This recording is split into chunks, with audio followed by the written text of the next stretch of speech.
yes, they do come around for a 4-tire change for Harvick. You know, the first part of the season, he was the closer. He was the guy who could get there in the closing laps. Now he's got 180 left to figure out how to do that again tonight. But he's got a deficit to make up now.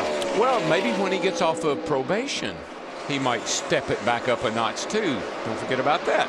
A.J. Allmendinger, the outside pole sitter, surrenders 4th place to come to pit road. Dick? They have gotten Allmendinger's car closer and closer as they count him down right now. Neither Allmendinger nor his crew chief, Mike Shiplett, have won a big-time race in the position they're in. Krista. Brad Keselowski said his car is tight in the center, but everything else seems pretty good. He also said, I need front grip. Brad Keselowski, another one of the cars that didn't pit on the last stop when he was in. They did take 4 tires, though, and that looks like they're coming around for 4 once again. Montoya finishes his stop, and Menard. These are all cars that were on pit road 50 laps ago at lap 172. Matt? Impressive run by Menard, Mike, fighting off that foot injury. The entry of his car is good into the corner. It's a little tight, especially on exit of turn 4. He wanted a small change in the right side air pressure on that 27 machine. Third place, Mark Casambro's coming in. Mike, he really likes his race car. Don't expect any changes to the 9 car. He does get a windshield tear off, having a bit of a hard time seeing out of that front windshield. But second can of gas going in, no other adjustments for Marcus Ambrose. 4 tires this time. He took 2 on the last stop, lap 171. 12th place Regan Smith on pit road, and here's Kenseth. Kenseth is in, the leader. The only hiccup tonight from that Kenseth, that wheel vibration, they took it back to Goodyear, couldn't find anything wrong with it. The car has been pretty flawless. It says no adjustments this stop. Let's leave it to see what it will do this segment and how much that track will change, Steve. Well, Matt, Carl Edwards saying that the car is still tight. They're going to take some air out of the left front tire. Krista. Kyle Busch talked about pulling a spring rubber out. They would only do that under yellow. Instead, it's going to be wedge, air pressure adjustment, and a tear off. They asked Kyle, do you want an ice bag? He said no. Again, all these cars came in from lap 172. The last of those is the 11 of Denny Hamlin that's on pit road now, along with Ruderman and Jimmy Johnson.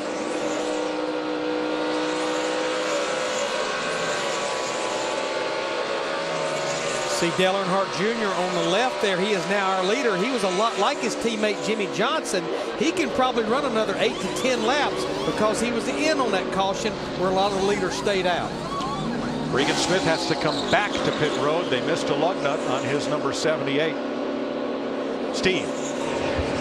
And Dale Earnhardt Jr., they stayed out, as Larry said, to lead a lap. Dale saying that the car is good. 4 tires for Dale Earnhardt Jr. They're also going to make a slight air pressure adjustment to help get him dialed in. 4 tires for Dale Earnhardt Jr. Here's Matt. Martin. And the 39 of Ryan Newman is in. He says his car pretty good, just a little bit on the tight side. He didn't want many major changes to this 39. Air pressure from Tony Gibson. Mark Martin, Bobby Labonte, and Brian Vickers are in. Here comes Greg Biffle. Didn't surprise me that Kyle Busch didn't want any ice or anything. He's probably one of the few guys that is conditioned to run long races. You know, runs 3 nights a week. Sometime when we have 3 events at the same track, I think he can handle it. Tony Stewart picks up the lead. He was last on pit road at lap 183, 47 laps ago.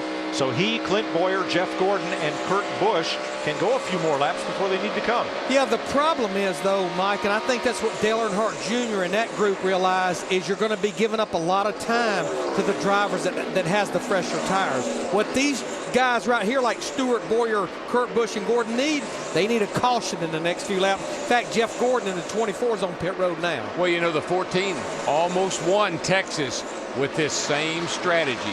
Staying out, staying out. That's right. Krista? And yes, they are one of the ones who came in around 182, but as you remember, it wasn't for balance issues, it was for radio. The radio working much better now as the crew comes around to make the 4-tire change. Jeff Gordon has had a very tight race car most of the night. Boyer is in, and that will leave just Stewart and Kurt Busch out on the racetrack in this sequence. Steve? It's been a long night for Clint Boyer, Mike. Right side tires going on. They made that camber adjustment, but they also had to cut an air duct hose to do that. Now tires going on the left side for Clint Boyer. That car just has not been able to turn. Then it got way too loose. So that leaves Tony Stewart and Kurt Busch. They are lapping at 30.7 seconds, almost a second slower than Matt Kenseth on fresh tires. Yep. This is one of those strategies, though, that can pay off. If things work out the way they want them to, it could work for you. It could pay off. Kurt is 5 seconds behind Tony Stewart and in second place. Stenhouse has made a pit stop now. He is 2 laps down. Back in the 28th position where he got his first win in a top series at Iowa in the NNS last weekend. Kurt Busch up high. Here comes Montoya after Dale Earnhardt Jr. And now that's for 13th place with Jimmy Johnson 12th. And they are a lap down. Not quite a lap down to the leader. Not quite. Well, here comes Tony Stewart in the 14 to pit road. Yeah, those drivers were trying to get by Kurt Busch in the 22 to get back on the lead lap. Matt? Stewart ran the World of Outlaws race last night, finished 10th. Right now it's elbows up. He's been fighting a tight race car most of the night. Track bar adjustment. Rick Pigeon is the gas man. He and Gooch Patterson swap off, and there's caution on the racetrack. Yellow is out. Couldn't have come at a worse time. Worse time for Stewart or a better time for Kurt Busch. Yeah, the downside for Kurt Busch is he's the leader of the race, and there you see why we have the caution. The downside, though, to it is he's going to have to come to pit road. Most of these other drivers are going to stay out, but he's on the lead lap. Mike Bliss either ran out of gas or lost fire in his number 32, the Frank Stoddard car, because he's come to rest near the entrance of pit road. And that puts us under caution for the 6th time tonight at lap 233.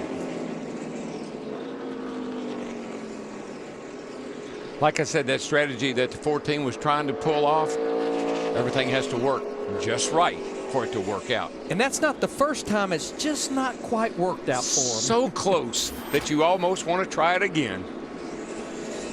Now, when the round of pit stops started, Kenseth had a 2.5-second lead over Carl Edwards.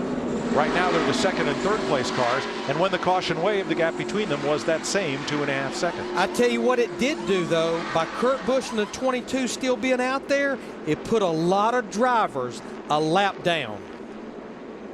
Greg Biffle will get the free pass, but the drivers Larry spoke of will include Montoya, Harvick, Kane, Rudeman, Martin, and Burton, along with Gilliland and Boyer, Jeff Gordon, Castle, Mears, Newman, and Logano. So if the leaders pit and there are no lead lap cars right behind the pace car, there will be a big group of wave around cars at the end of this caution.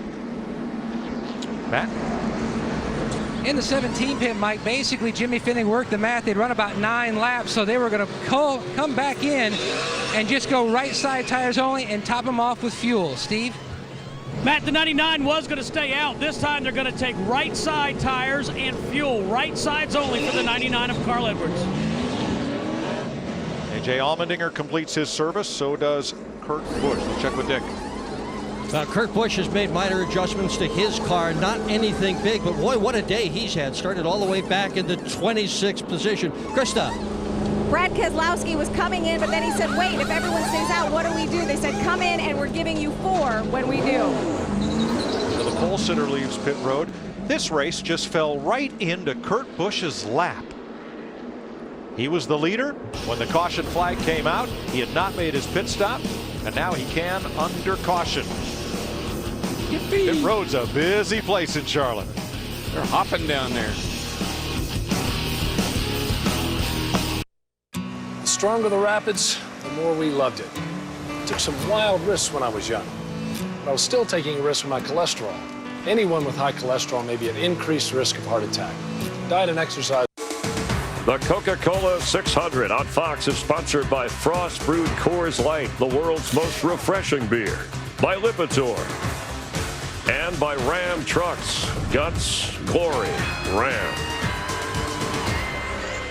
15 cars took the wave around. Marcus Ambrose from Australia. He's the leader, and before the race talked about what might happen tonight. Got a bit of work to do here to get back to the front, but if we win the race, I'm going